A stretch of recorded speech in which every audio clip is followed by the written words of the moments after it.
Is the Ben Franklin Bridge falling down? The Eagles are 3-4, are in dire need of a win, heading off to London this weekend to take on the Jaguars, another team. Disappointing. 3-4 in the Final Four last year. We'll see what happens Sunday morning, 9:30 a.m. Get your tea and crimpets ready. Kyle Gaffner is here. I am Adrian Fedke. So we've got Kyle on the preview today. So this is like a combination / preview / behind enemy line show because Kyle is a Jaguars fan. Yes, sir. Yes, sir. The cat is out of the bag. I am not one Philadelphia team I do not support is the Birds. I am a Jaguars fan. Goes back to way, way back in the day when I was a kid. That's where it stemmed, and I just kind of stuck with them. Gone through a lot of tumultuous years, Adrian. A lot of bad football. But they turned the corner a few years ago. They got the right, pieces in there as the GM, and now they got Tom Coughlin back.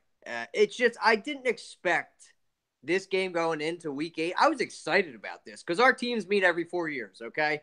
So I like to bang it up with my Eagles buddies. We like to talk smack. You guys have had it over us for a long time, okay? You've beaten us. You pound us into the ground. But, it was almost a Super Bowl against the Eagles and the Jaguars last year. So that would have even made it even more exciting. But we are both 3-4 coming into this. So it's kind of like a trash ball at this point. Who's going to show up? What's going on with your 3-4 Jaguars? What is it? What's the problem? Bro, it's Blake Bortles has finally been exposed, okay? I've given this guy too many chances. Finally been exposed? Finally? For me, I've finally given up on the guy. I've finally given up on him. It's weird because some games he plays so well, and then other games it's just like, oh, there's the Blake Bortles we all know and hate. It's just like thrown in the triple coverage. He's got the most turnovers, the most picks thrown for touchdowns since he's came into the league. The most sacks, the most everything. The guy is bad. He's not a good quarterback. He's not a good decision maker. And now that we lost Leonard Fournette, it falls on his shoulders. He cannot carry a team. He cannot get first downs. He stinks. He is so bad. Yeah. So the question is, are we going to get the good Blake or the bad Blake? Are we going to get Blake or are we going to get Bloke this weekend in London? So 8 turnovers in the Jaguars' past 3 games, as you can see. Not very good. But Blake Bortles' last 3 seasons in London, 8 touchdowns, 1 interception, Jaguars scoring 36 points per game. What the hell? Like, why does he turn into Superman in London? When he goes across the pond, for some reason, it's like he plays his best football. I don't know what it is. I don't know if it's the bangers and mash over there. The time change. It's something to where he plays out of his mind. And I'm hoping that's the Blake that we get because that's the Blake we need. We need for him to put the team on his shoulders. They got Carlos Hyde they traded for 2 weeks ago. He's going to be inserted into this game finally. They got to get that run game going. It's a smash-mouth football type organization. That's what Tom Coughlin wants to do. He wants to win in the trenches on the offensive and defensive side. But what's been also more surprising, not so much the offense kind of struggling, Adrian, it's the defense. Oh, yeah. This is what this team hangs their hat on. Go ahead and go on a rant on your boy Todd Wash. Go ahead.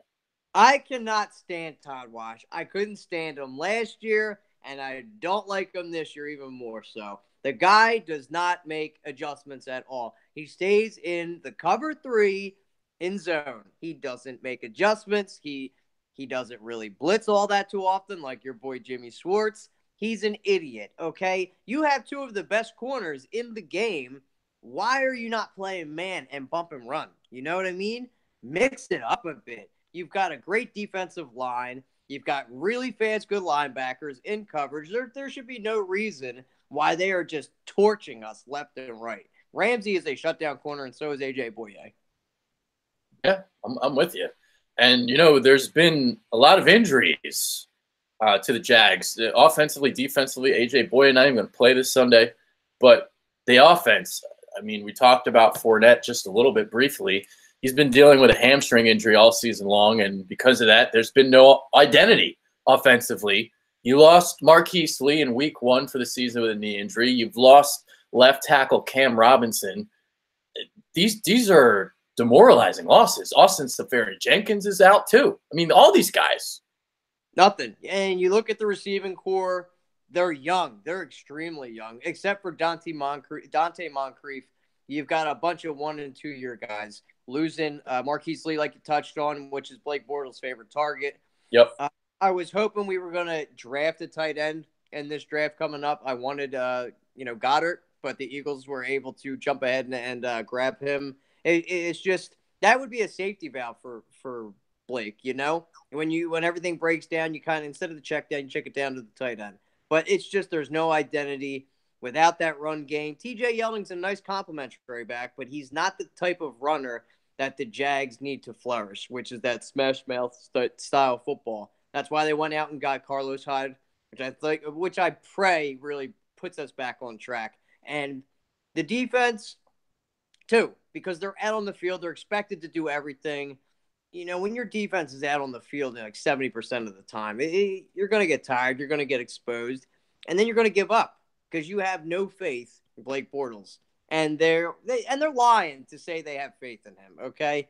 They're just trying to get his back as the organization. Jalen Ramsey can say he thinks he's a good quarterback. He's not. Because you know how Jalen goes off and calls every other quarterback out in the league. Every quarterback stinks except Blake Bortles. Except Blake Bortles. So is this the Twilight Zone? We know you're doing it out of the due diligence for the organization, so kudos to him, but he's garbage. They need a quarterback. Yeah. So Fournette's prolonged absence from that hamstring injury, it obviously spurred Dave Caldwell to send a 5th-round pick to Cleveland for Carlos Hyde. Kind of like Fournette, he's a downhill, a physical back. So they like to play that smash mouth football style. They can kind of get back to it this Sunday against the Birds. And the thing about the Eagles this year, there's a myth going around that the Eagles are stopping the run. They are stopping the runs in terms of yards per game allowed. They're second in the league, 85.7. But teams are throwing on them a lot, taking advantage of the secondary, taking advantage of the lack of pressure from the D-line. The Eagles are allowing 4.5 yards per carry this year. That's 21st. That's not really that good. Oh, it's not. And I'm hoping that beat-up line can get some push. But they're going to load the box. They won't. No, they won't. I know. I know they won't. And that defense is missing 3 out of 4 starters in the secondary. Okay. Yep. No AJ Boye, no DJ Hayden, no Patman. So you're talking 3 rookies are going to be starting with Jalen Ramsey. Little nervous because I think Carson Wentz is going to eat them up like mincemeat. He's just going to gobble them down like a Philly cheesesteak. And I'm praying that they're going to be able to get pressure. They'll take advantage of Peter. Is Peters playing?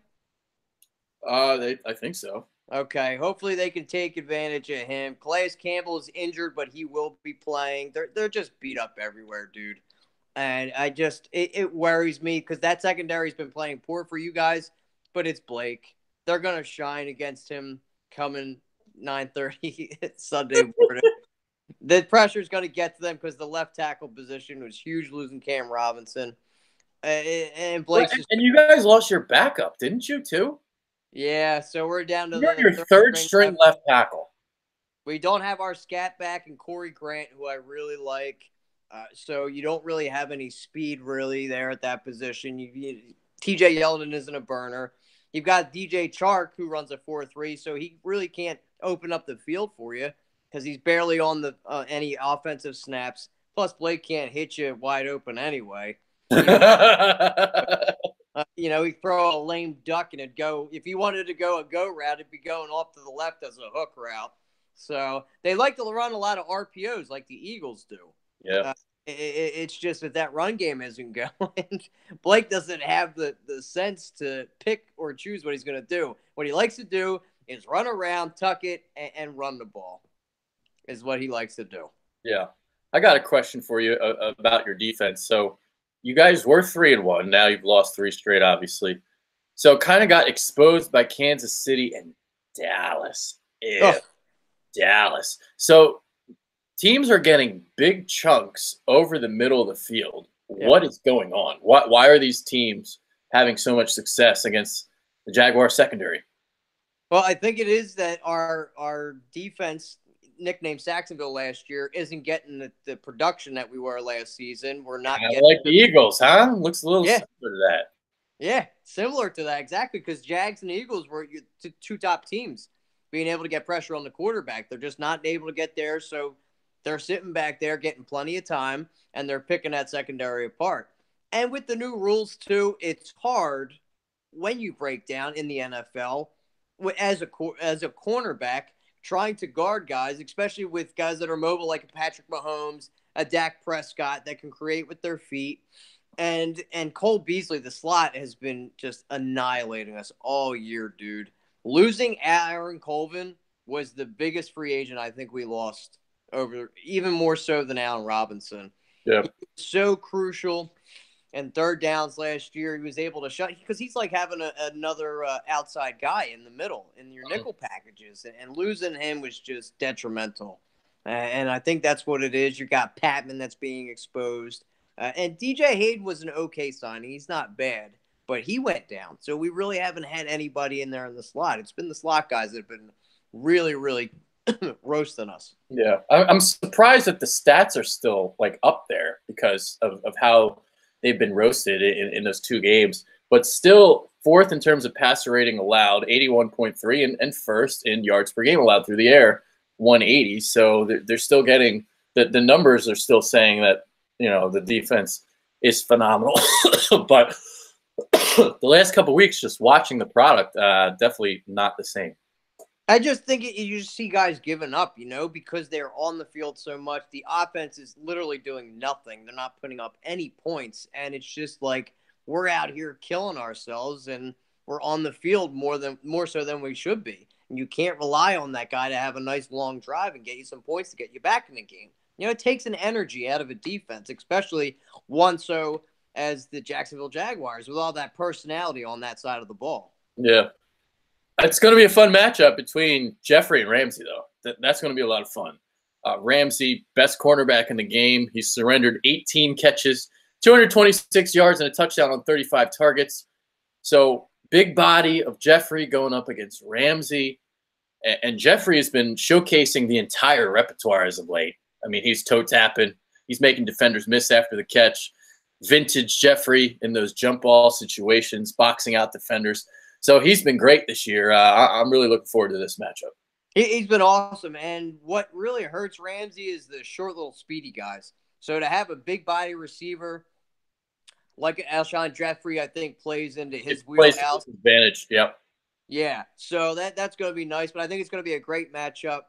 You know, he did shut down Tyreek Hill a little bit, but this is going to be a great matchup. They might even put him on Ertz too, because – you look at I don't think Miles Jack is going to be able to cover Ertz at all, and Telvin Smith might be on him as well, but it's all about getting pressure on Carson Wentz and not being able to have him sit back there and pick apart the secondary. Yeah, yeah. And speaking of the pressure, you know, the offensive line, it was better last week for the Eagles. Only 4 sacks allowed, even though, like, it really wasn't that through 3 quarters. It kind of fell apart there in the fourth. But Wentz got time to throw. He finished 31 of 37, over 300 yards. Did come up short there at the end, as did the entire team, the 3rd and 2. What do you make of the people right now that are saying that Carson Wentz is not clutch? I have to sit back and say that it's crazy to say that, because what I've seen from him in 3 years is that he is clutch, that he has driven the offense down in opportunities. Look, they got all the way down to the 15-yard line last game. He just wasn't able to put the ball in anybody's hands. The pressure got to him. The line kind of gave it up a little bit. And I wanted to ask you about Lane Johnson after this question, but he is definitely a clutch quarterback. Look at all he did last year. I still think the Eagles would have won the Super Bowl with Carson Wentz at the helm. He was on track for an MVP season last year before that horrific knee injury.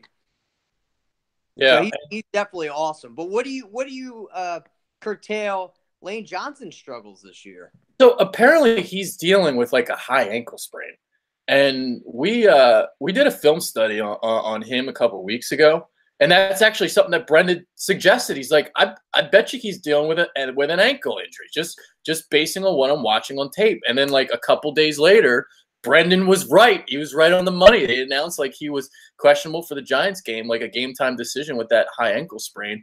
I wonder if he's just been dealing with that all season long, because what we're seeing is not the real Lane Johnson. It's not. It's like night and day from seeing what he was doing Yeah. the first couple of years in the league up until now. He's just getting beat. He's getting bowled over with the bull rush. And, be it as it may, do you think he kicks over to left tackle after Peters is retired? I think he might stay on the right side because of how good he is as a run blocker. He is a dominant run blocker, and he's really not as great in pass protection, even though he was like phenomenal last year. And he did so many great things against some of the best pass rushers in the game. But I would keep it on the right side. I'd have to agree with you there. Okay.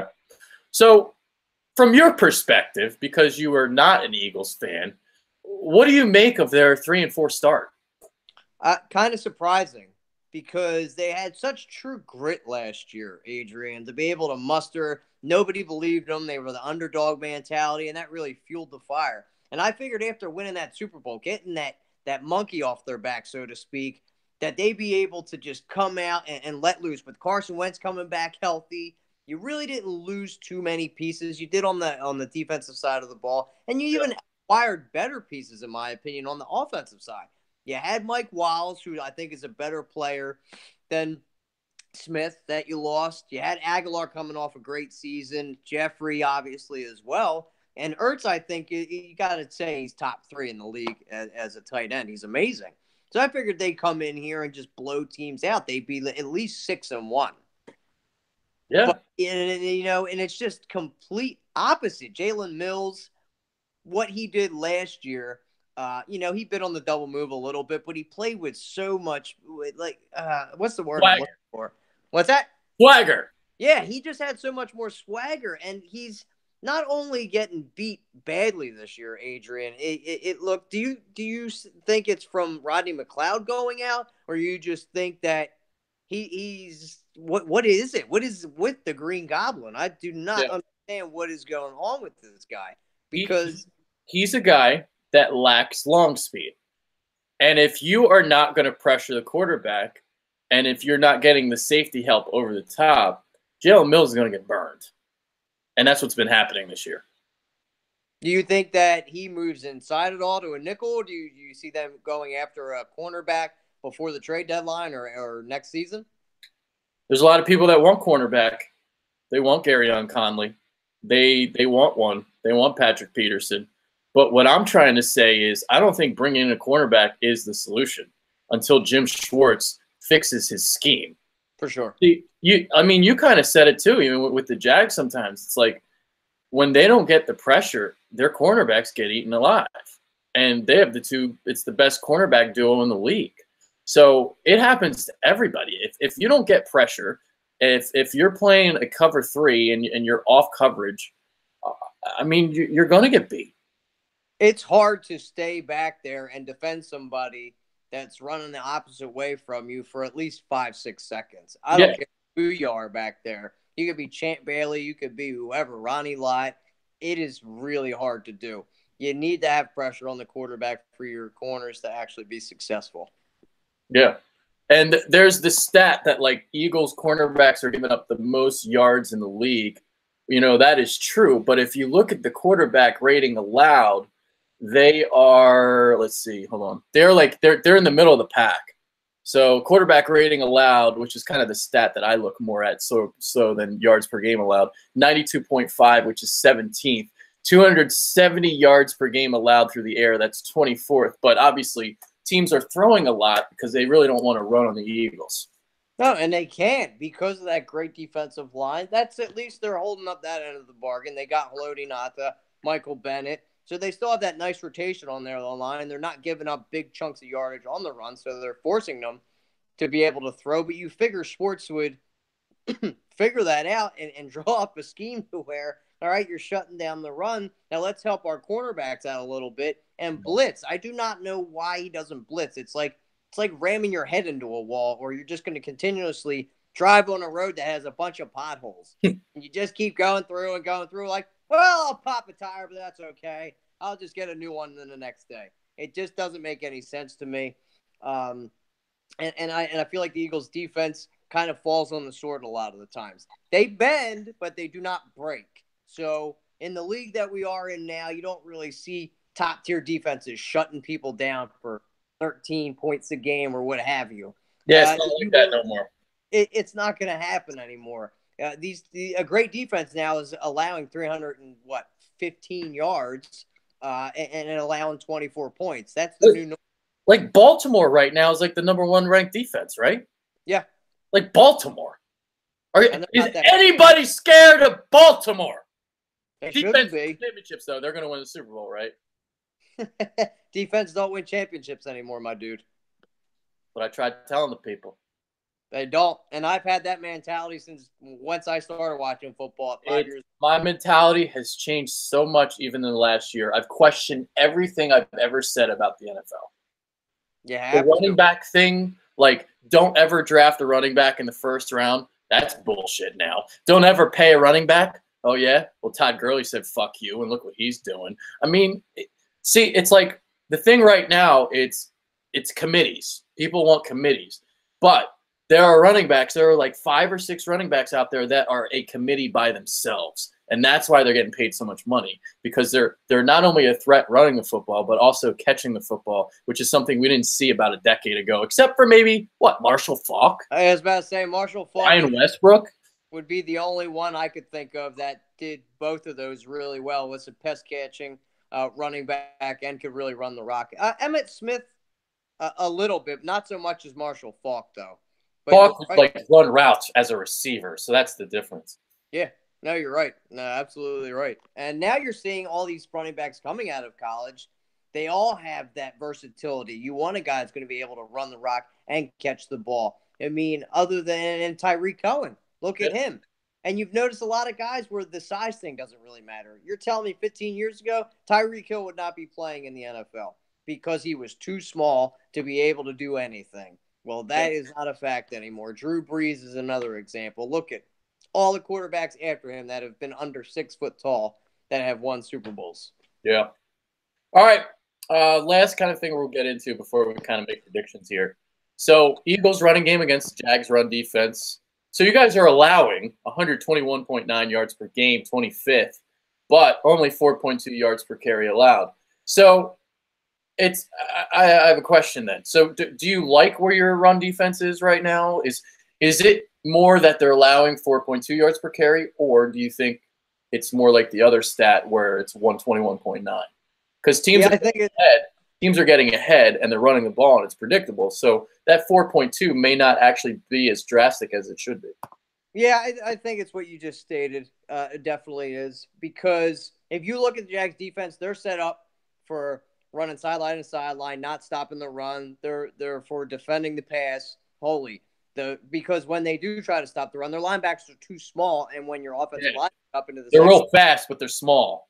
They get plowed right over. So when teams are going up big on them, like Dallas did, Zeke really wasn't having a good game until the end of that game, because then you started running the ball and running the clock out. So that's where you're seeing these big chunk plays come up, and the Jags are so worn out by that point. So that's where that stat comes in. Okay.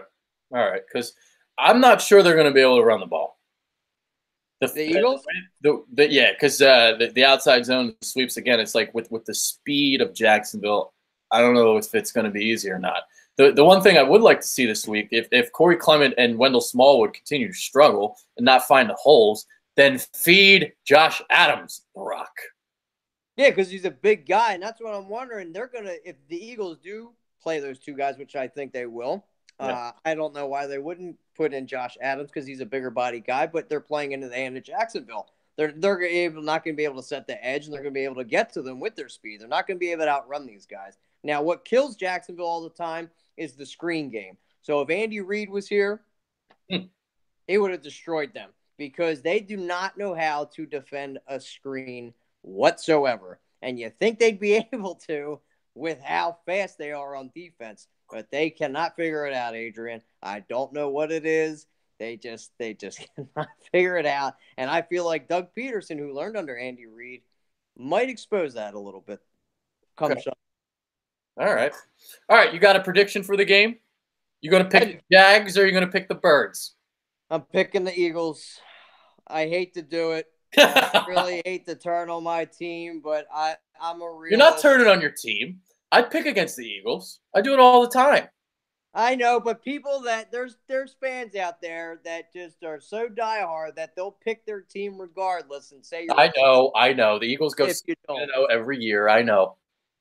So that's what I'm just saying. But I'm a realist, and I see what's the play that's out in front of me. I think the Eagles are going to win uh, heartily, maybe 28-10. Okay.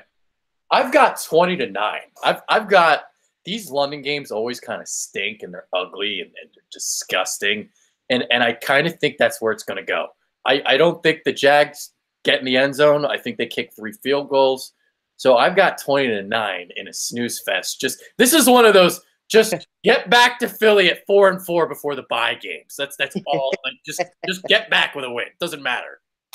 And it helps either team too. Even if they do lose, their divisions are both so bad that they're not out of it by any means. I mean, Houston put on a show last night, but they played Miami, so that's whatever. They've won 5 straight, but the Colts are not even out of that division. And you look at the Eagles, I'd say it's safe to say the Giants are definitely out just because of the way they've played, but it's still open between the other two, between you, Dallas, and the Redskins. Yeah, it might come down to that Week 17 game between the Eagles and Redskins.